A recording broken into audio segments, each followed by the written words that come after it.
Hello. Today I'm going to talk about my thoughts on the Gnostic tripartite division in pop culture. I apologize for my surroundings here. I'm on the road in Mexico and my hotel room is not really conducive for this because of the window is right by the road and it's very noisy. And if you knew what I went through trying to just get this set up in this room, you would be surprised. But I'm in the bathroom and it's the best I got.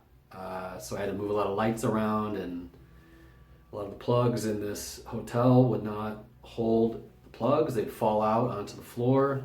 So it's been a bit of a challenge. But with that said, my viewer at E1536 has been a longtime appreciator of my work, and recently they mentioned in the comments of a different storytelling video that they thought I should tackle this, and yeah, I thought it was a good idea, so here I am. So from the title you might be wondering what this actually is, and it's a examination of the tripartite division in Gnostic thought, but in terms of pop culture, character, and kind of archetypes. So I'm going to try and tackle this and see how it goes. First, if you don't know anything about Gnosticism, you should watch some of my other videos in this playlist and get familiar with it. The video top 10 Gnostic films is probably the best place to start, I'd say. In Gnosticism, the tripartite division of humanity often aligns with three archetypes. The first is the hylics, and they are the material bound to physical concerns.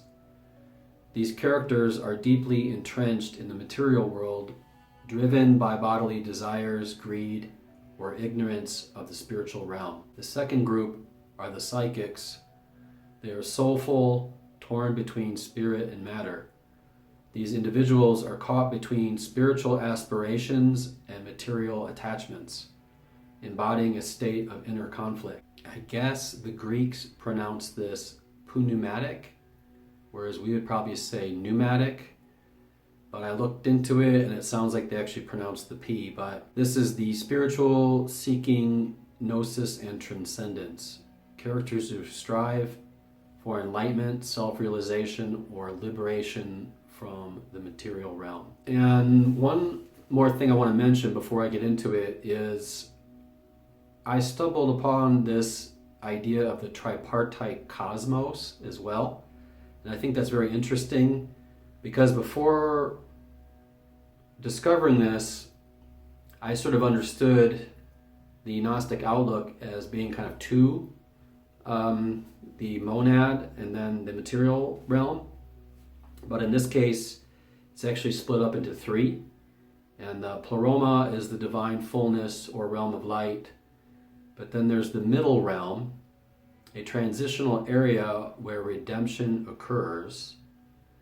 And then there's the material world, the lowest realm, often considered a prison of matter. So, yeah, I mean, it's kind of hard to wrap my head around this, but I feel like it basically is saying, it's almost like a Venn diagram, and the two worlds are overlapped, is kind of what I'm getting from that. And that makes sense in terms of this video, because you're going to see that some of the characters can move between the different groups. So to break it down simply, the hylics are trapped in matter. The psychics live in both worlds, the middle realm, almost like amphibians. And the pneumatics have transcended to the pleroma, but their physicality remains in the material. With that said, they are detached from it. You would almost maybe consider a Zen master being one of them. And I should point out first that some of these characters are in several different kinds of media. And just because I put them in one category doesn't mean they couldn't go in another. So there are going to be four categories here. There's going to be literature, comics, cinema, and television. And let's get into it. So starting with the Hylics, I'm going to read this quote from the Gospel of Thomas. I stood in the midst of the world, and in flesh I appeared to them. I found them all drunk. I found none of them thirsty. And my soul was afflicted for the sons of men, because they are blind in their heart, and do not see that empty they have come into the world, and empty they seek to leave the world again. The Hylics are materialistic, sensory-driven. They lack spiritual awareness.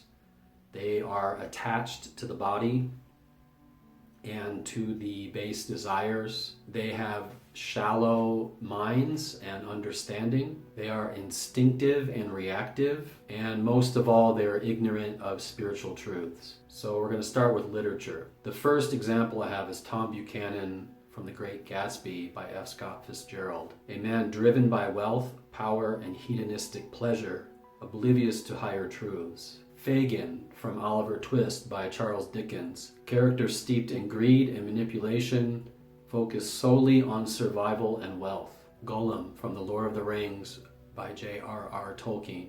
Obsessed with the material precious, a symbol of binding desire. And finally, Ebenezer Scrooge, A Christmas Carol by Charles Dickens. At the beginning of the story, he epitomizes hylic concerns valuing money over humanity. So then we move on to comics.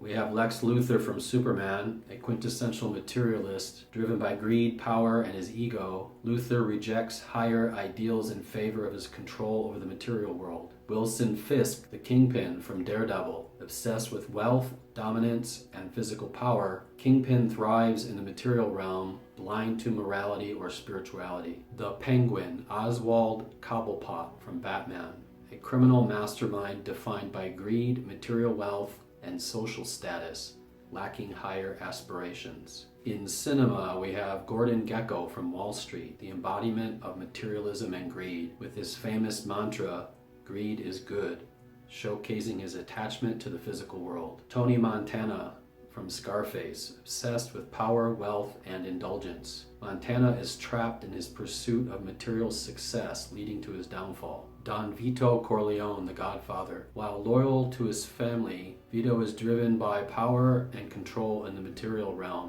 shaping his identity through dominance and legacy. And in television, we have Walter White from Breaking Bad, obsessed with wealth and power. Walter's descent into moral corruption stems from his attachment to control and the material world. J.R. Ewing from Dallas, a scheming oil tycoon whose life revolves around greed, manipulation, and achieving personal gain at any cost. Homer Simpson from The Simpsons, a comedic representation of hylic existence driven by base desires like food, beer, and leisure, with little concern for deeper matters. And finally, we have Pam Poovey from Archer. Pam indulges in her material and physical desires unapologetically, from food to drugs to casual relationships. She often prioritizes these pursuits over deeper emotional or ethical concerns. For the psychics, I'm going to start with the Gospel of Thomas. Let him who seeks continue seeking until he finds. When he finds, he will become troubled. When he becomes troubled, he will be astonished, and he will rule over the all.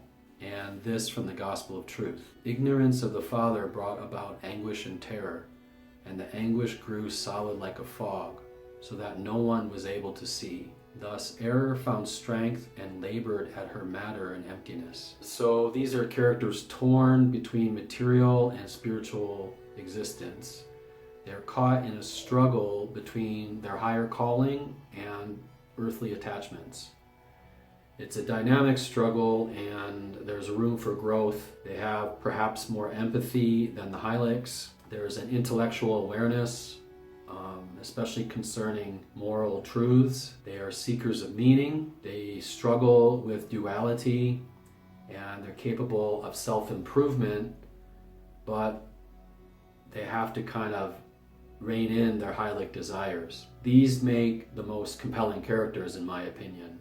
And I would say some of the greatest characters of all time have been this archetype. Mostly because these are flawed characters and they're kind of dynamic. And what I mean is the hylics are not even self-aware that they are hylics. So in some ways, they're almost like children because their self-awareness is very low. They're so wrapped up in the materiality that they have no time for it. These characters are stuck in this very deep existential crisis. And when I start naming the characters, you're going to be like, yeah, I definitely understand this. So in literature, we have Hamlet by William Shakespeare, and he's struggling between action, which is the material, and reflection, which is the spiritual. Hamlet embodies this duality. Dr. Jekyll from The Strange Case of Dr. Jekyll and Mr. Hyde by Robert Louis Stevenson. His struggle with his dual nature reflects the tension between higher ideals and base desires. Winston Smith from 1984 by George Orwell, caught between the desire for freedom and the oppressive material world of the party. And finally, Katniss Everdeen, The Hunger Games by Susan Collins. Katniss balances her survival instincts, emotional ties, and growing awareness of the larger societal and spiritual implications of her actions. In comics, we have Peter Parker Spider-Man from Marvel Comics. Torn between his responsibility as Spider-Man, his higher calling, and his personal desires and struggles as Peter Parker. Jean Grey from X-Men, the host of the Phoenix Force. She embodies the tension between her human self and her near divine spiritual potential. Matt Murdock, Daredevil from Marvel Comics, a Catholic vigilante torn between his faith and his role as a violent protector of Hell's Kitchen. And last, we have Harley Quinn from DC Comics. She struggles between her identity as an independent anti-hero and her toxic attachment to the Joker, a binding materialistic relationship. In cinema, we have Neo from The Matrix. At the beginning of his journey, Neo struggles to believe in his role as the One, caught between his ordinary life and his potential to transcend the Matrix. Luke Skywalker from Star Wars, torn between his familial attachments and his destiny as a Jedi, Luke navigates the tension between the physical and spiritual. Bruce Wayne, Batman, The Dark Knight, his pursuit of justice, spiritual calling, clashes with his personal pain and need for vengeance, material attachments. In television, we have Buffy Summers from Buffy the Vampire Slayer. As the Slayer, Buffy struggles to balance her human desires with her higher calling to protect the world. Tony Soprano from The Sopranos. Tony's therapy sessions expose his internal conflict as he grapples with guilt, his criminal life, and his need for personal redemption. Rick Grimes, The Walking Dead. Rick constantly balances the demands of survival, the material world, with his moral duty to protect his group and retain humanity. Jon Snow from Game of Thrones. Caught between his personal desires and his role in larger, often mystical events shaping the fate of Westeros. So I think the psychics are quite dynamic. If you take a look at all the characters I mentioned, most of them are quite flawed, and they all go through these transformations, and in a way they all kind of have these addictions. I'm not saying like Golem-like addictions where it's consuming and they don't care about anything else. If you think of like Batman, he's doing good, but he does have an addiction to vengeance. He's kind of struggling with not just the Bruce Wayne mask that he wears, which, you know, I think all of the material things he does in that guise does not matter to him. He could care less about that. But I mean, maybe like his philanthropy, but aside from that, I don't think he really cares. Now, the vengeance he does care about, and to do that every night and go out and face the world that way in a very physical way, I think there is a struggle, internal struggle there. I'm sure he would rather be doing something else, but that addiction is kind of consuming him. In the case of Rick Grimes, obviously he's from the comic book, but I think the TV version of Rick Grimes is a bit more relatable than the comic. So that's why I chose to include that one. But I think he has a similar, almost Achilles heel as Batman. In order to have these higher ideas, these higher ideals about humanity and his familial groups and stuff, he has to kill. And often, you know, the zombies, they're irrelevant. It's the other people that he has to kill. And, you know, as he goes through the story, it becomes more and more brutal in many ways. You could also say the kind of chosen one archetype, like Buffy or Luke Skywalker. That's a lot of pressure, I think for a person to have. And again, that's coming from up high and coming down to them, and then they're struggling with the things below them, and there's this sort of tear between the two. They're being torn between the two. Okay, so for the pneumatics, we're going to start with the Pistis Sophia. He who renounces everything for my name will be free and know the kingdom of light. And then from the Gospel of Philip, light and darkness, life and death, right and left are brothers of one another. They are inseparable. Because of this, neither are the good good, nor evil evil, nor is life life, nor death death. For this reason, each one will dissolve into its original source. But those who are exalted above the world are indissoluble, eternal. So this group rises above the dualities. They have a type of transcendence, a higher wisdom, a liberation. They are spiritually awakened. They are completely disengaged from materialism. Now that's not to say their actions in the world can't affect the material world, but for them, they've overcome the pull of the material, and they have a higher consciousness. They are intellectual, mystical. They have a self-transcendence, a compassionate nature. They are often visionary. These are the mystics and helpers in stories. They are detached, and in some ways they're not of this world, but completely in it. In literature, we have Siddhartha from the novel by Hermann Hesse, a man on a journey towards spiritual enlightenment, rejecting materialism and conventional religion. Galadriel from The Lord of the Rings by J.R.R. Tolkien. Galadriel is a spiritually elevated figure who resists the temptation of the One Ring. Her wisdom, foresight, and connection to the divine light aligns her with pneumatic qualities. Then we have Jesus Christ from the Bible. In Christian literature, Jesus is the ultimate pneumatic figure, embodying divine wisdom, self-sacrifice, and spiritual enlightenment, leading humanity towards salvation. In comics, we have Dr. Manhattan, John Osterman from The Watchmen. Having transcended human concerns, Dr. Manhattan experiences reality on a cosmic, almost divine level, though his detachment from humanity becomes his flaw. Swamp Thing, Alec Holland from DC Comics. A being who evolves from a scientist consumed with human concerns to a transcendent entity connected to the green, the force of all plant life. Silver Surfer from Marvel Comics, a cosmic wanderer who seeks understanding, freedom, and spiritual enlightenment, often reflecting on the nature of existence. And Moon Knight, Mark Spector from Marvel Comics. While initially consumed by earthly violence, Spector's connection to the god Khonshu and his spiritual journey position him as a complex pneumatic figure. In cinema, we have the Oracle from The Matrix, a wise figure who sees beyond the confines of the Matrix and guides others toward understanding and liberation. Gandalf from The Lord of the Rings by J.R.R. Tolkien, a mentor figure who embodies spiritual wisdom, guiding others on their paths of enlightenment and liberation. Yoda from Star Wars, specifically The Empire Strikes Back, an ascended being who teaches others the path to spiritual balance and mastery over the Force, detached from material concerns. Klaatu from The Day the Earth Stood Still, an otherworldly figure who arrives to deliver a spiritual and moral message to humanity, warning against self-destruction. In television, we have the Doctor from Doctor Who, a near immortal traveler who explores time and space, seeking to understand existence and protect life, embodying wisdom and transcendence. Dale Cooper from Twin Peaks, as an FBI agent investigating mysterious phenomena, Cooper's journey becomes increasingly spiritual, culminating in his role as a protector of cosmic balance. John Locke from Lost. John represents faith and the pneumatic struggle against the material and psychic realms. His deep belief in the island as a higher power aligns with the pursuit of spiritual truth, even at the cost of his own life. So obviously some of these can be in double categories. Neo starts off psychic, but he becomes pneumatic.